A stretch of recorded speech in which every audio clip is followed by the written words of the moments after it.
Welcome to Raghubar log. இப்போ நான் வந்திருக்கேன் ஆந்திரா தாங்க வந்திருக்கேன். ஆந்திராவில் நம்ம ஸ்ரீதர் சாரோட பண்ணைக்கு தான் வந்திருக்கேன். சவுண்டு கேட்குதா உங்களுக்கு? சவுண்டு கேளுங்களேன், எப்படி ஒரு சவுண்டு கேட்குதா? பா, காது கொய்யே இல்லை. இது ஒரு வண்டோட சவுண்டாங்க. அது பாதாம் சைஸ் இருக்குமா? அந்த வண்டு பேர் எதுவும் சொன்னாங்க, வண்டு பேர் மறந்து போச்சு. அந்த வண்டோட சவுண்டு பாருங்களேன். நான் அது மிஷின் தான் ஓடுதுன்னு நினச்சேன். இங்கே தான் அந்த பூச்சி இருக்குது அப்படின்றாரு. எனக்கு தெரில, நீ பார்த்துக்குப்பா அப்படின்ட்டு போயிட்டாரு.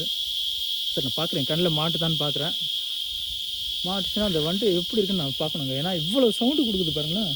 ஆள் தம்மா தூண்டு இருந்தேங்கண்ணா. அதுக்காக அதை நான் எங்கேன்னு நான் பார்த்தாகணும், யார் எப்படி இருக்குது அப்படின்ட்டு. இவ்வளோ சவுண்டு நிற்கிதுண்ணா.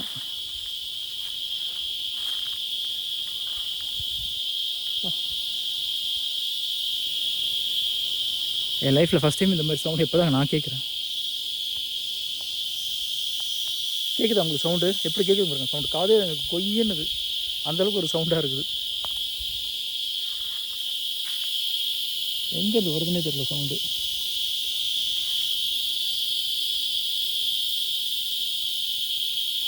ஒரு வண்டே இவ்வளோ சவுண்டு கொடுக்குதுன்னா எப்படி இருக்கும்?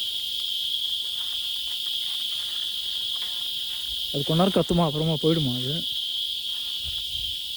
தனியாக இருக்கும். எனக்கே ஒரு மாதிரியாக இருக்குது. அதையும் அவரோட லேண்டு தான். பட் இருந்தாலும் இந்த மாதிரி நம்ம சவுண்டு கேட்டதில்ல இல்லை. நான் லைஃப்பில் ஃபஸ்ட் டைம் இந்த மாதிரி சவுண்டு இப்போ தான் நான் கேட்குறேன். மைல்டாக சவுண்டு ஒன்று கேட்டிருக்கேன். ஆனால் இந்தளவுக்கு ஆளையே பயம் கொடுத்துற அளவுக்கு சவுண்டு இருக்கான்னு எனக்கு தெரியாது.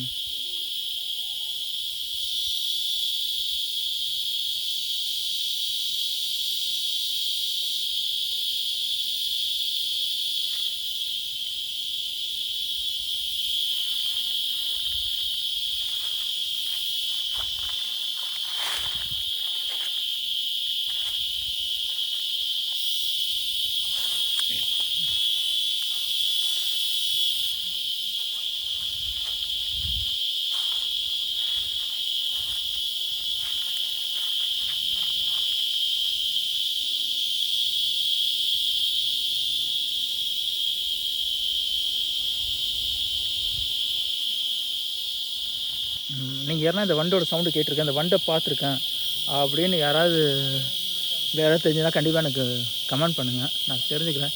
கேஸ் அந்த வண்டியோட இமேஜ் இருந்தால் கூட இதை எனக்கு சொல்லுங்கள்.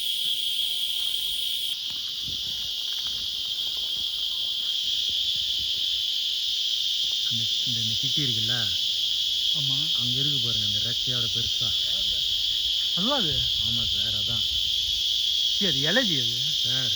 அவர் கூப்பிட்டு கேளுங்க, அவரே சொல்லுவார்.